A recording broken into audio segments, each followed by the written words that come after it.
When Rome collapsed, the world did not end, it began again. From its ashes, faith, steel, and ambition would forge a new civilization, Europe. In the early centuries of the Common Era, the Roman Empire stretched across the Mediterranean like an immense network of roads, cities, and influence, connecting lands that had once known only scattered kingdoms and tribes. Its presence brought an era of relative stability, prosperity, and law known as the Pax Romana, where citizens of Rome and its provinces alike experienced a measure of security and order unprecedented in human history.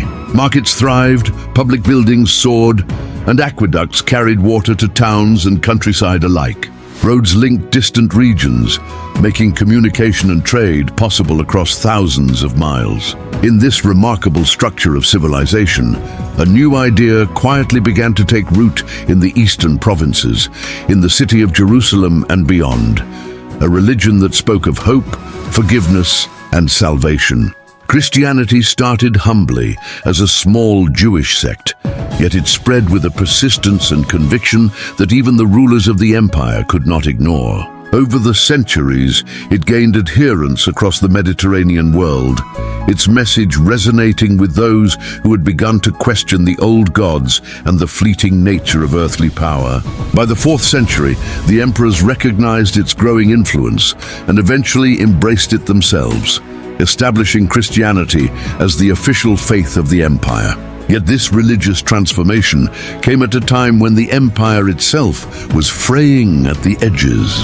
Political instability, economic strain, and repeated invasions weakened the western provinces. Inflation eroded wealth, plagues claimed lives, and famines spread through the countryside.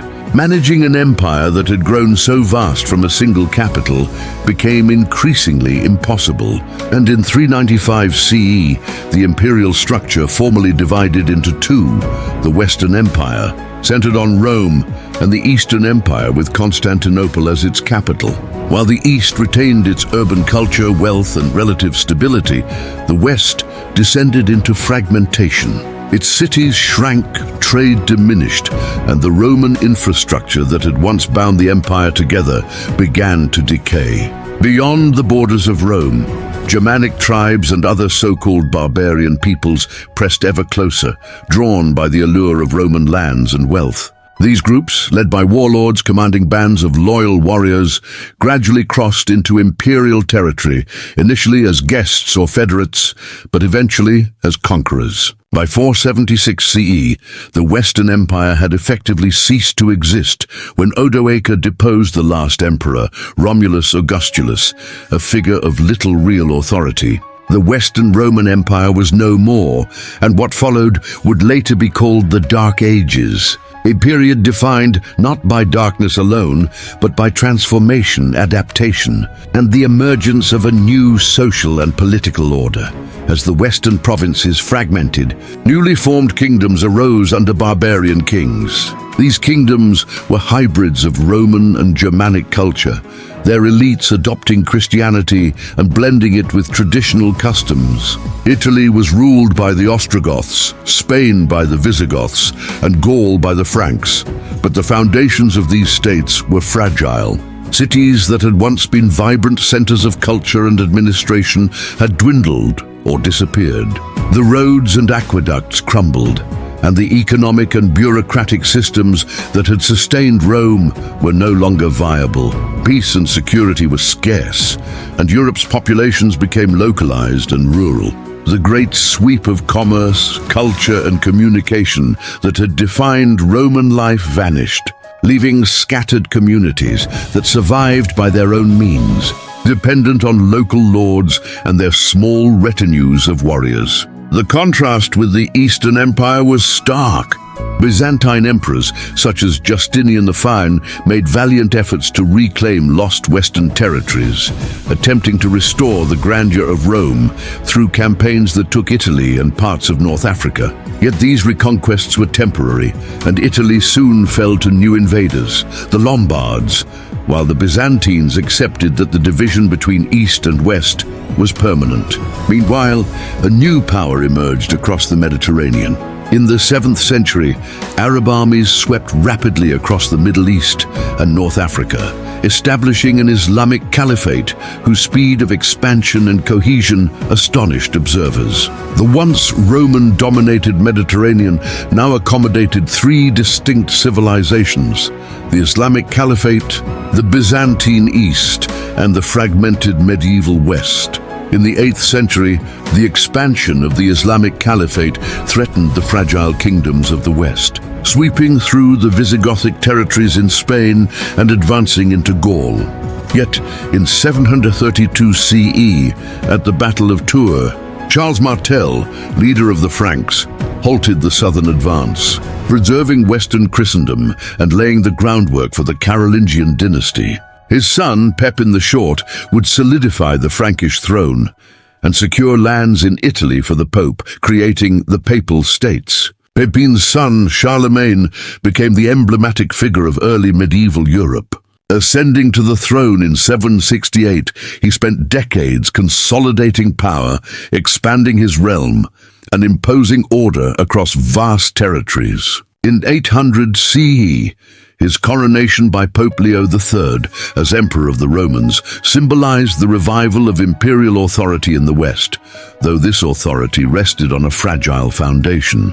Charlemagne's empire sparked a cultural revival, now known as the Carolingian Renaissance, aiming to preserve and transmit the knowledge of antiquity while establishing political and administrative structures that would influence Europe for centuries. Yet after his death, his grandsons divided the empire in 843 CE through the Treaty of Verdun, and Europe again fragmented.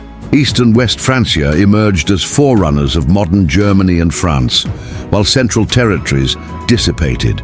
In the following centuries, Europe faced new waves of invasions. Vikings from the north raided coasts and rivers. The Magyars from the east plundered settlements, and Muslim raiders pressed along the southern shores. Kings were unable to maintain authority in the face of these threats, and local nobles fortified their lands with wooden castles, establishing localized networks of power and coercion.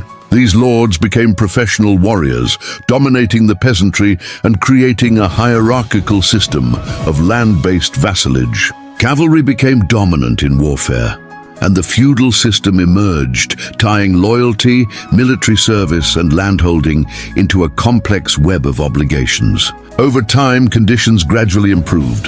The climate became more favorable, harvests increased, and external invasions waned as Vikings, Magyars, and other raiders settled and integrated into the Christian West. Kings regained some authority, though political fragmentation remained. In England, Alfred the Great and his successors unified the Anglo-Saxon kingdoms. In France, Viking settlers became the Normans, loyal to the Frankish crown. In Germany, Otto the Fun defeated the Hungarians at Lechfeld and was crowned emperor in 962 CE, founding the Holy Roman Empire. Europe began to experience renewed stability and growth, setting the stage for centuries of economic, cultural, and political transformation. Agricultural advances increased productivity, leading to population growth and urban expansion. Towns and cities revived as centers of trade and craftsmanship. Merchants gained independence from feudal lords, forming self-governing communities, particularly in Italy, where Mediterranean trade flourished. Intellectual life revived, literacy spread, and universities were founded, beginning a renaissance of classical knowledge. European societies pushed outward, colonizing and consolidating territories. Norman conquests reshaped England. Iberian Christian kingdoms gradually reclaimed land from Muslim rulers, and German settlers moved eastward, extending the boundaries of Western Christendom. In 1095, the Crusades began, as Pope Urban II called on European warriors to reclaim the Holy Land. Though the Crusader states were ultimately reconquered by Muslim forces, the Crusades demonstrated the growing influence of the Catholic Church, which had transformed into a centralized, hierarchical institution. Its reforms freed the Church from secular control, and by the 12th century, it exercised spiritual and political authority across Europe. Kings emulated the church's structure, gradually strengthening their own power. Castles became stone fortresses. Knights followed codes of chivalry, and aristocratic culture matured. By the 13th century, monarchies in England, France, and Spain were consolidating, while the Holy Roman Empire remained fragmented. Agricultural, urban, and commercial growth continued. Yet by the 14th century, Europe faced new crises: climate deterioration, famine, and the outbreak of the Black Death in 1347, which killed roughly a third of the population. Entire villages were wiped out, economies were disrupted, and social structures were shaken. But even in this devastation, transformation occurred.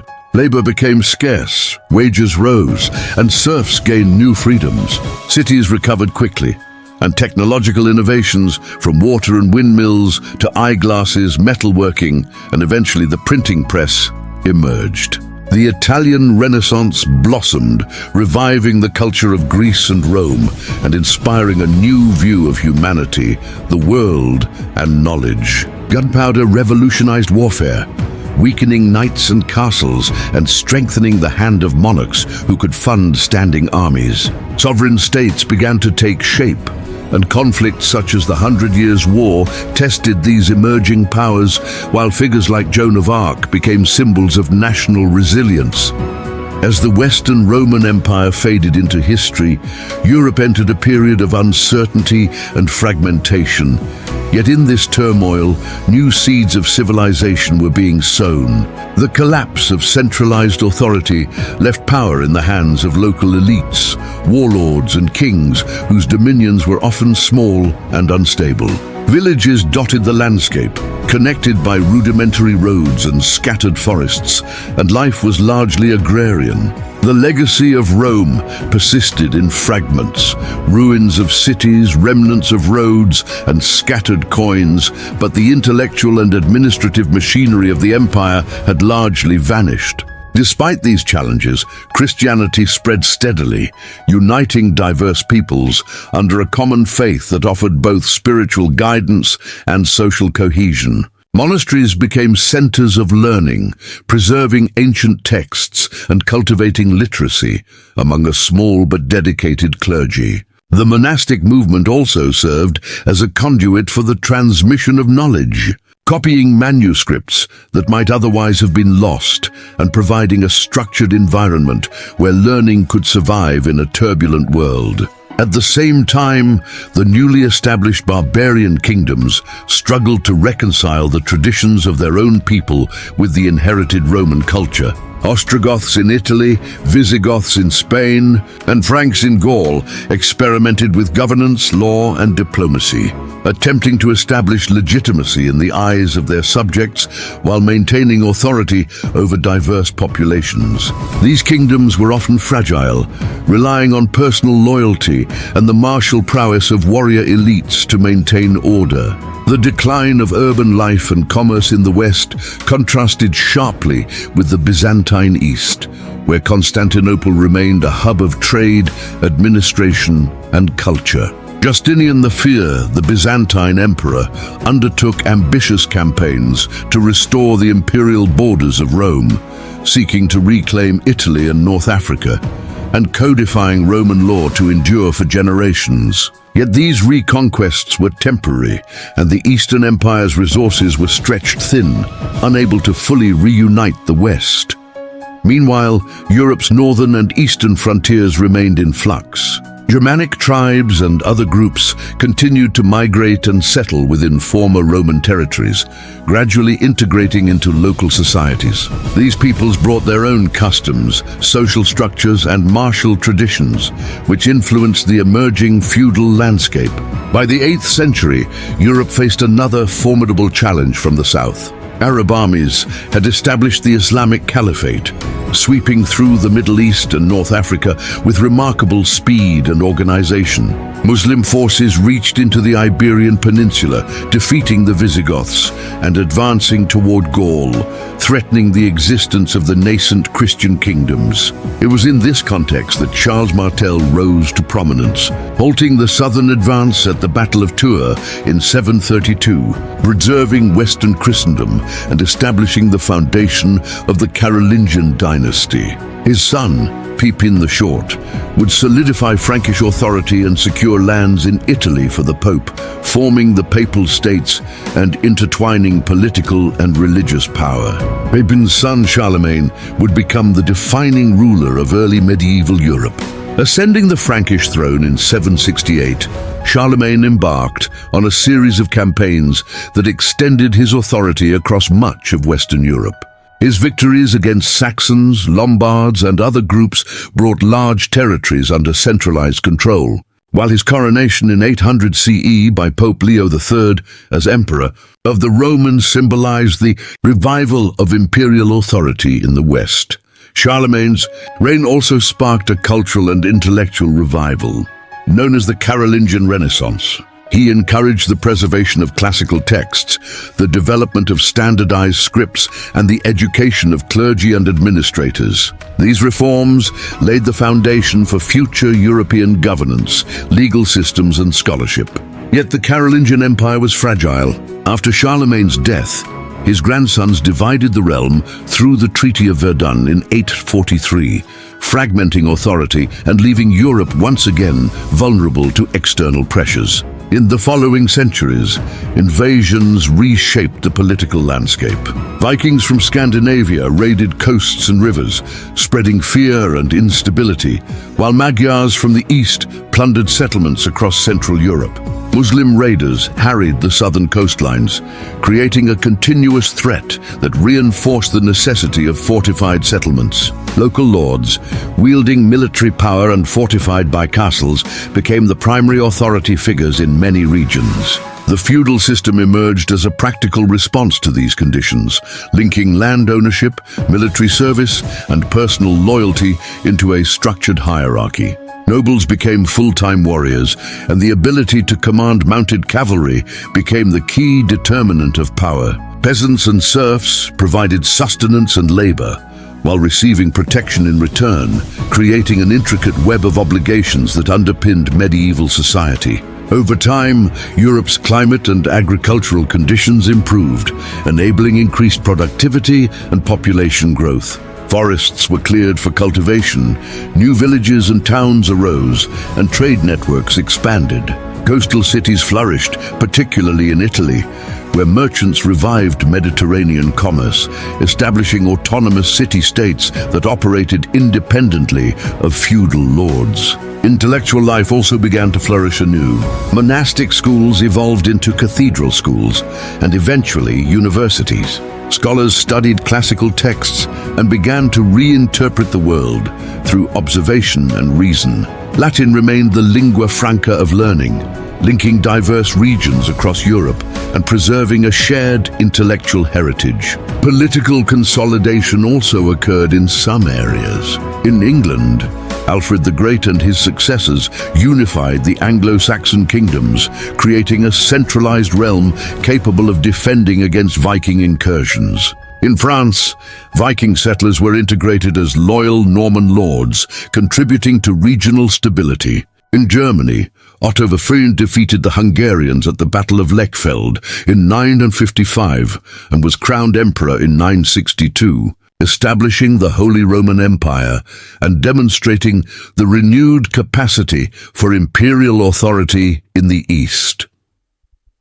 Despite these gains, the medieval landscape remained diverse and complex. Kings, princes, bishops, and nobles all held varying degrees of power, while local traditions and legal systems coexisted alongside emerging centralized institutions. Christianity remained the primary cultural and moral framework, guiding social norms, law, and governance. By the 11th century, Europe was ready to project power beyond its borders. The Crusades began in 1095, when Pope Urban II called on Christian warriors to reclaim Jerusalem and other holy sites.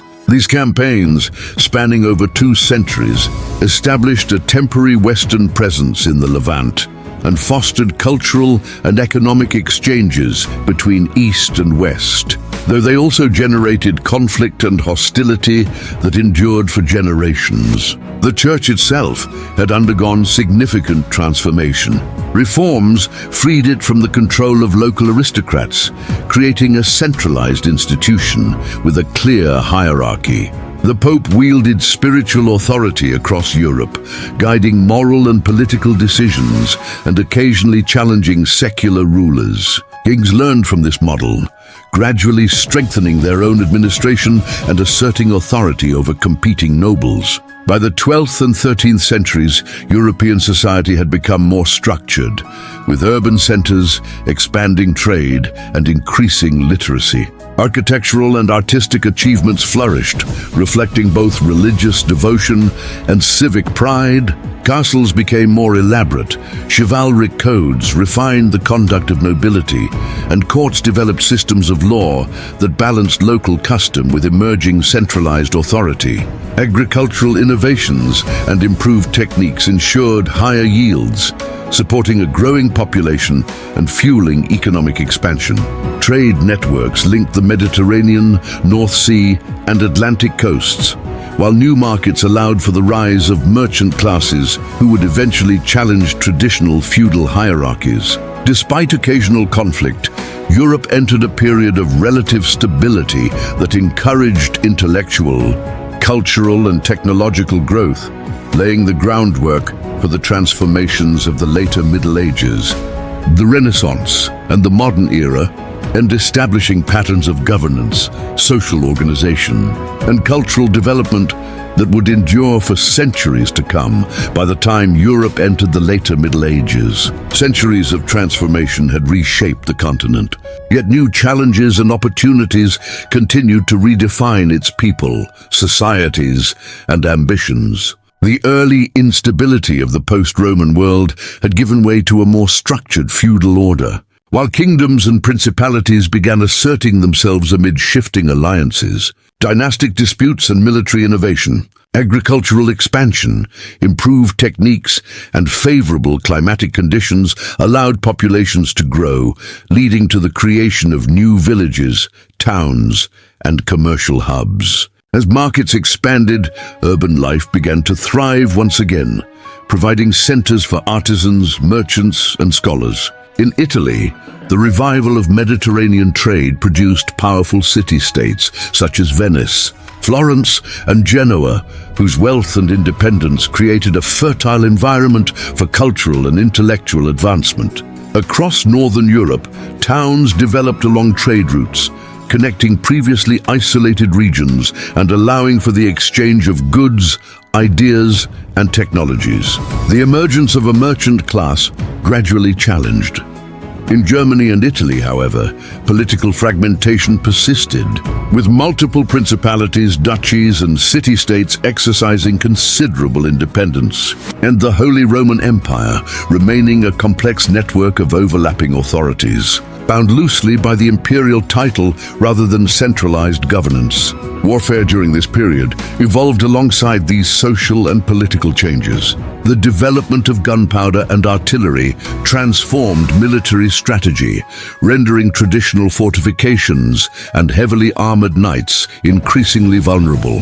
Kings invested in professional armies capable of fielding infantry and artillery units, which required centralized resources and long-term planning.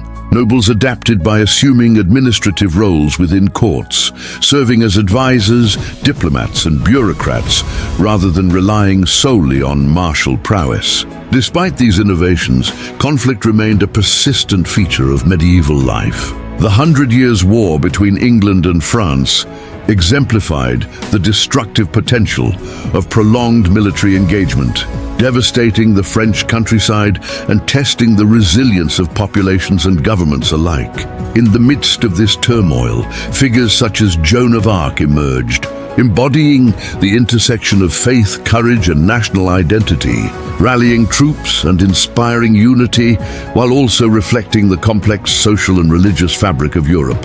The late Middle Ages were also marked by profound social and demographic upheavals. The Black Death of 1347 to 1351 decimated roughly a third of Europe's population, leaving communities bereft of labor, disrupting trade, and challenging social hierarchies. Yet this catastrophe also created opportunities. Labor shortages allowed surviving peasants and workers to demand higher wages and improved conditions, gradually weakening the rigid structures of feudal society.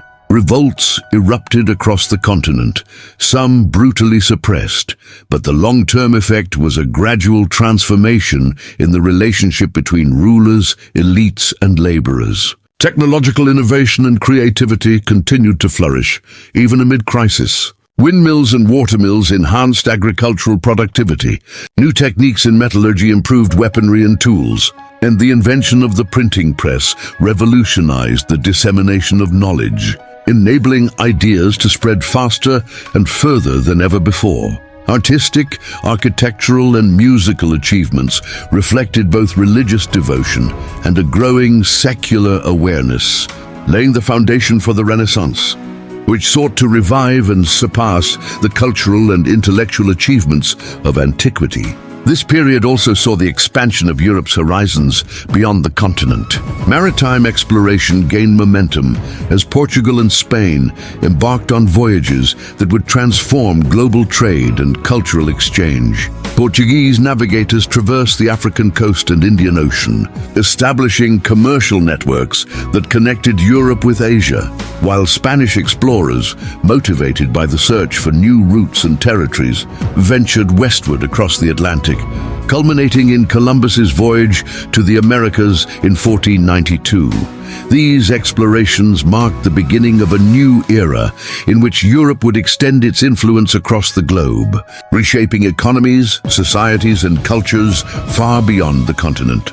Within Europe itself, the consolidation of kingdoms and states laid the groundwork for modern governance. England, France, and Spain emerged as centralized nation-states, with monarchs exercising increasing control over their territories, supported by professional administrations, standing armies, and tax systems. In regions such as Germany and Italy, the mosaic of autonomous entities persisted, but trade, diplomacy, and cultural exchange gradually linked these areas into larger networks of influence and interaction. Religion continued to play a central role in shaping European identity and institutions. The papacy had become a formidable authority, capable of influencing secular rulers, guiding moral and political decisions, and orchestrating campaigns such as the Crusades. Monasteries, cathedrals, and universities remained centers of learning and cultural preservation, while clergy and theologians engaged in debates that refined doctrine and reinforced the intellectual foundations of European society. As Europe approached the threshold of the modern era, its people had endured centuries of turbulence, adaptation, and innovation. The collapse of the Western Roman Empire, waves of invasions, feudal fragmentation, demographic crises, and technological transformations had all contributed to shaping resilient and adaptive societies. Agricultural surpluses, urbanization, and economic growth provided the resources for cultural flourishing, while intellectual and artistic achievements reflected both the preservation of ancient knowledge and the creative synthesis of new ideas. Military innovations and political consolidation laid the foundations for centralized states capable of projecting power and managing complex societies, while religious institutions influenced both governance and cultural identity. By the late 15th century, Europe had emerged from its centuries of transformation as a complex, interconnected, and increasingly confident civilization, poised to extend its influence outward. The voyages of discovery, the emergence of Renaissance humanism, and the consolidation of centralized monarchies signaled a decisive transition from medieval to modern Europe, setting the stage for exploration, expansion, and innovation on a global scale. From the ruins of ancient empires Through the turbulence of feudal struggles, the devastation of plagues, and the flowering of culture and learning, Europe had been reborn repeatedly, each transformation building upon the last, each crisis giving rise to new social, political, and intellectual structures that would define the continent for centuries to come. From the ashes of Rome to the thriving cities of the Renaissance, Europe's journey was one of resilience, transformation, and vision. Centuries of invasions, plagues, and political fragmentation could not extinguish the human drive to build, to learn, and to create. Faith, knowledge, and courage intertwined to form new societies, new kingdoms, and new ideas, each generation standing on the shoulders of the last. From the fortified castles of feudal lords to the bustling streets of merchant towns, from the wisdom preserved in monasteries to the bold voyages across oceans, Europe emerged not as a single empire, but as a mosaic of cultures, institutions, and ambitions, bound together by shared struggles and achievements. The continent that had once been plunged into darkness found its light through intellect, artistry, and discovery, laying the foundations of the modern world. The story of Europe is a story of persistence, adaptation, and the relentless pursuit of knowledge and mastery over circumstance. A testament to the enduring spirit of humanity that rises, time and again, from challenge into greatness.